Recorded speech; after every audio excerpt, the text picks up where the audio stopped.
नमस्कार दोस्तों। आजकल देश में वोट चोरी की चर्चा बहुत ज़ोर शोर से हो रही है। खास करके जो बिहार में SIR कराई जा रही थी, उस समय लाखों मतदाताओं का नाम वोटर लिस्ट से हटा दिया गया, जिसे माननीय राहुल गांधी जी ने इसे वोट चोरी कहा। इतना ही नहीं, कर्नाटका में, महाराष्ट्र में भी इस तरह के इल्ज़ाम लगाए गए। तो इस पर मैं एक शेर कहता हूँ, जो JP आंदोलन के समय में गोपाल दीक्षित जी ने कहा था। लाख लाख झोपड़ियों में छाई हुई उदासी है, सत्ता संपत्ति के बंगलों में हस्ती पूर्णमासी है। इसका मतलब ये है कि जो लाखों लोग झोपड़ियों में रह रहे हैं, झोपड़ी में कौन रहता है? वो समाज के दबे कुचले लोग, गरीब लोग, दलित लोग, OBC, EBC वहीं रहते हैं, जिनको न खाने का ठिकाना है, न रहने का ठिकाना है। उनका सिर्फ एक ही आधार है, वो वोट का अधिकार है, और वो वोट से ही आने वाली भविष्य की अपना सपना देखते हैं। तो इसी के संदर्भ में एक और कहावत है, न लोटा न थारी, पेट भरे गिरधारी। इसका मतलब यह होता है कि जिसके पास न लोटा है, पानी पीने के लिए लोटा है, न खाने के लिए थाली है, उसकी डिपेंडेंसी भगवान पे होती है। और लोकतंत्र में जो सबसे बड़ा भगवान होता है, वो गरीब ही होता है। उसे नारायण की भी संज्ञा दी जाती है, और गिरधारी कृष्ण को कहा जाता है, जिन्होंने पर्वत को उठा करके, गोवर्धन पर्वत को उठा करके गरीबों की रक्षा की थी। और ऐसे भी कहा जाता है कि विश्व के इतिहास में अगर कोई बहुत बड़ा जो राजनीतिज्ञ हुआ है तो कृष्ण ही हुए। आज लोग, बहुत बड़े बड़े लोग, आज के वर्तमान नेता को जो छल कपट से चुनाव जीत रहे हैं, वोट की चोरी कर रहे हैं, तो अपने आप को राजनीति का चाणक्य मानते हैं। जबकि कृष्ण ने विश्व में हजारों लाखों चाणक्य को पैदा किया। तो इसलिए जो वोट चोरी का जो इल्ज़ाम लगाया जा रहा है, वह कोई भी गलत नहीं है। एक कहावत भी है, चोरी भी और सीना जोरी भी। मैं यह मानता हूँ कि निर्वाचन आयोग 3 सदस्यीय आयोग है, जो हर जगह नहीं देख सकता है, लेकिन इस बात को स्वीकार करना चाहिए कि जहाँ पे भी इस तरह के लूप होल हो रहे हैं, उसको कैसे रोका जाए और उसको पनिशमेंट भी दिया जाए।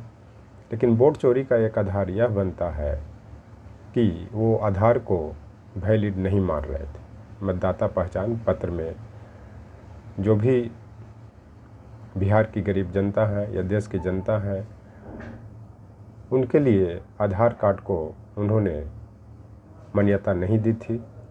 लेकिन माननीय सर्वोच्च न्यायालय के हस्तक्षेप के उपरांत उन्होंने आधार कार्ड को मान्यता दी। तो एक तरह से देखा जाए तो यहाँ पे निर्वाचन आयोग की कानूनी रूप से हार होती है। जबकि आधार कार्ड हर चीज़ के लिए वैलिड है।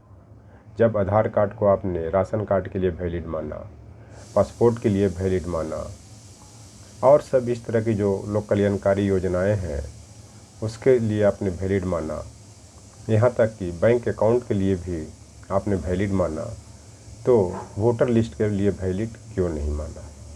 यह प्रश्न उठता है और इसका जवाब निर्वाचन आयोग को देना चाहिए। अगली बात, जो कर्नाटक के जो CID ने निर्वाचन आयोग को ऐसा कहा जाता है कि 30 बार उन्होंने पत्राचार किया, लेकिन इसके बावजूद भी निर्वाचन आयोग ने कोई जवाब नहीं दिया। तो यह कहा भी जाता है कि जब कंक्रीट एविडेंस पकड़ा जाता है तो उसको बचाने वाला कोई नहीं होता, खास करके जब मामला सर्वोच्च न्यायालय तक पहुंच जाती है। तो इस संदर्भ में निर्वाचन आयोग को जवाब देना चाहिए, जो कर्नाटक के सीआईडी ने मांगा है कि आखिर वहाँ के जो विधानसभा के जो एक आनंद विधानसभा में इस तरह की घटनाएं क्यों घटी कि जहाँ पे से जो सही मतदाता थे उनको वोटर लिस्ट से हटा दिया गया और यहाँ तक कि बाहर के राज्यों का उस वोटर लिस्ट में मोबाइल नंबर पकड़ा गया है। तो इस पे जवाब देना चाहिए। अगली बात कि अभी जो बिहार के विधानसभा का जो निर्वाचन होने वाला है, जो शायद 1 से 10 नवंबर के बीच में होने की संभावना है, तो इस पर इंडिया गठबंधन के लोगों को वहाँ पे कैंप करना चाहिए। अगर चुनाव जीतनी है, सिर्फ बड़े बड़े भाषण देने से, लोगों को बरगलाने से चुनाव नहीं जीत सकते। जैसा आज के देश का माहौल बना हुआ है, वहाँ पे कैंप करना पड़ेगा, लड़ाई लड़नी पड़ेगी, गरीबों को सुरक्षा देना पड़ेगा।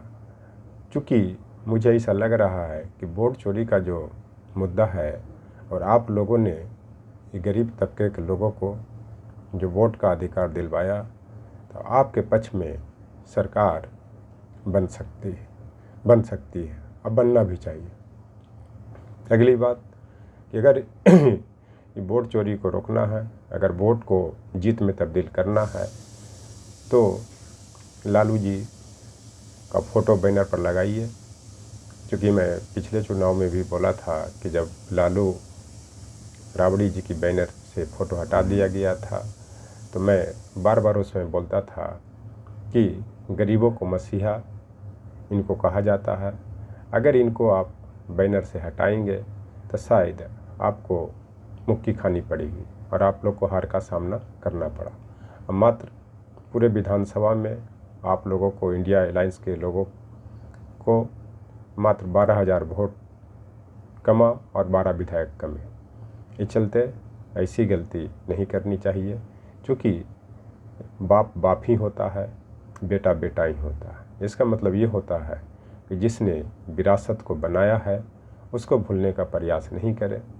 इतना ही नहीं, जो कांग्रेस के जो लीडर हैं उनको भी मैं यह कहना चाहता हूँ कि आप अपने बैनर पर जहाँ जहाँ स्टेट में चुनाव हो रहे हैं वहाँ पे स्वर्गीय इंदिरा गांधी जी, जवाहरलाल नेहरू, महात्मा गांधी का फ़ोटो छोटा ही हो लगाएं। क्योंकि आज भी ट्राइबल इलाके में इंदिरा गांधी के ही नाम से कांग्रेस जानी जाती है।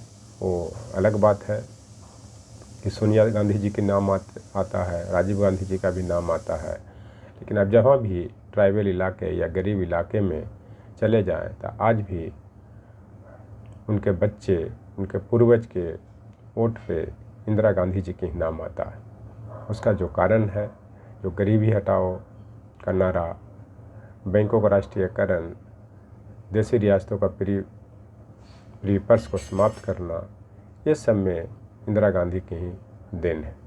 इस चलते जो वोट चोरी का जो इल्ज़ाम है वो बहुत ही गंदा इल्ज़ाम है। और एक चीज़ और बिहार के बारे में कहा जाता है कि चोर जितना दिन तक चोरी करते हुए निकल जाता है तब तक वो बचते रहता है, लेकिन जब वह पकड़ा जाता है तो सीधे मारा जाता है। इस चलते जो वोट चोरी को रोकना है तो आमने सामने की लड़ाई लड़नी पड़ेगी। और जब जैसन तब तैसन, न कैला तो मरद कैसन वाली जो भोजपुरी का कहावत है, बिहार की कहावत है, उसको चरितार्थ करना पड़ेगा, लड़ना पड़ेगा, डू एंड डाई की स्थिति बनाना पड़ेगा। और जो भी इंडिया अलायंस के जो लीडर हैं उनको पूरा इलेक्शन बिहार में कैंप करना पड़ेगा और एक एक एक्टिविटी पे नज़र रखना पड़ेगा।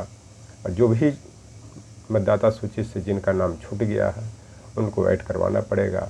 आप लोग चुनाव जीतेंगे, क्योंकि जब किसी का संवैधानिक अधिकार छीना जाता है और जब वो मिल जाता है तो उस गरीब तबके के लिए बहुत बड़ी चीज़ होती है। और गरीब से बड़ा, बिहारी गरीब से बड़ा कोई लॉयल नहीं होता। थैंक्स।